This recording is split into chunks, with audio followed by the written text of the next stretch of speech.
pre-snap penalties have been a problem for your offense at times. Just how much of that is the nature of how fast y'all go, and how do you balance that pace with being set? Yeah, I mean, obviously we saw that in that last little drive there before the half. It kind of come into play, just our ability to get lined up and before the snap. And that's just really just about details. And we know the way that we play, we have to be better than that. We have to get our cleats in the ground and get ready to play. So that's just something that's just got to be cleaned up through practice. So, How did you feel like the team responded to just kind of the noise and the environment and everything that was going on in Gainesville? Yeah, obviously Gainesville is a crazy place to play. So you kind of just have to take that energy that they're producing and kind of use it for your advantage, right? You can either listen to the crowd saying, cussing at you and saying all these things and stuff like that and cheering against you, or you can kind of let that fuel your fire and I guess just get more energy from it. How hard was it to communicate on offense? It's weird. Like when you're playing the game, you kind of get in that zone and you lock in about signals, and I could hear Hendon's voice behind me more than I can hear the crowd, just because that's what I'm kind of focused on. At times, obviously, it got loud, and we saw some errors that we made because of it, but and that's just part of it. I think that we did a decent job overall of actually locking in and listening to what we need to listen to. Were the only issues in communication just because of the noise? Yeah, and just a lack of focus. We see on the film that there's a lot of things that are self-inflicted, and that's just a lack of focus and a lack of attention to detail. It seemed like for the majority of the first half until that final drive before halftime, y'all handled the noise and atmosphere fine. Is that where the lack of focus comes into play? Yeah, I mean, obviously, like I said, it was all self-inflicted because we were able to handle it in the loudest point of the game. In the very beginning of the game, that's when the crowd's going to be most excited. The crowd's going to have the most energy whenever we're going back and forth. And so our ability to respond in those situations, I mean, coming back and answering with points was pretty big to see. And yeah, obviously it didn't go as well as we wanted to in the second half, but obviously I wouldn't say that would be attributed to the crowd noise or anything. Jacob, what? The young guys on this team, I know you can't speak for all of them, but do you think for the most part they understand how fine the line is? In terms of just the slightest bit of a dip can really hurt you at this level? You mean, losing your focus, right? Or yeah, that's something that a lot of people often struggle with young players is they don't understand the magnitude of the mistakes that they make, or they don't understand that things off the field can impact the things that happen on the field.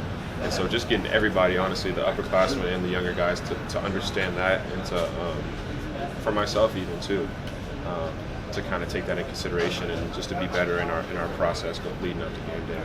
Jacob, what were those specific things you guys did to work on, visiting stadium and being so loud? Is blaring music, anything specific? Or? Yeah, I mean, out here at practice, we'll playing their fight songs and making sure that there's pumping in crowd noise and all that stuff, so that you're used to that environment and you can kind of focus while you're going through it and when it actually means something in the game.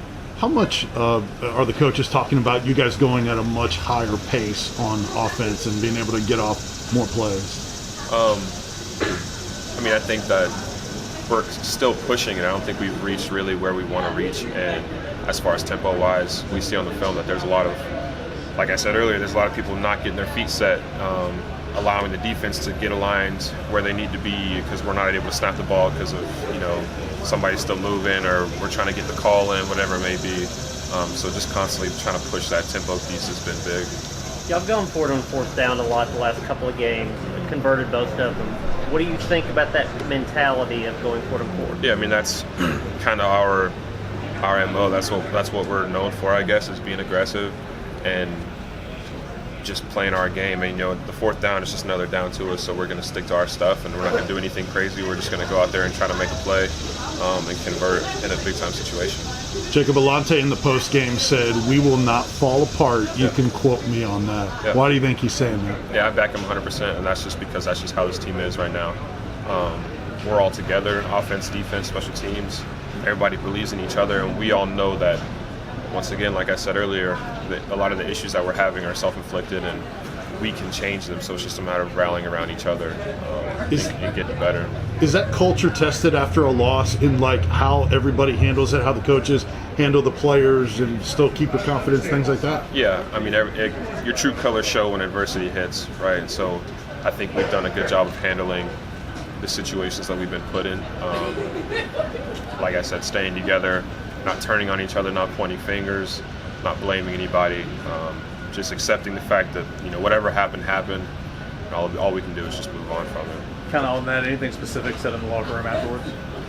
Nothing specific, just that we all still believe in each other. Coach still believes in us, and that every week, no matter what, the game's going to be about us and the mistakes that we make, or the execution that we're able to have. I guess it'll always be about us, and that's just his main message. I know it's early in the week, but have you had a chance to look at Missouri, and if so, what sticks out about them?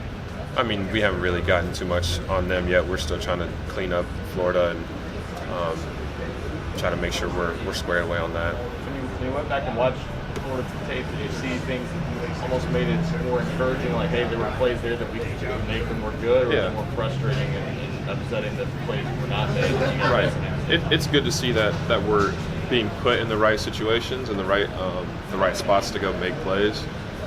And it just comes down to execution, which is really the frustrating part about it, because I know exactly what I need to do, and I see myself on the film making a mistake and doing something that we've corrected multiple times, and that's really where the frustration sets in for me, rather than the fact that we didn't convert this pass or whatever. It's the individual efforts that, at least for myself, that kind of bugs me. I know you're playing more snaps these days.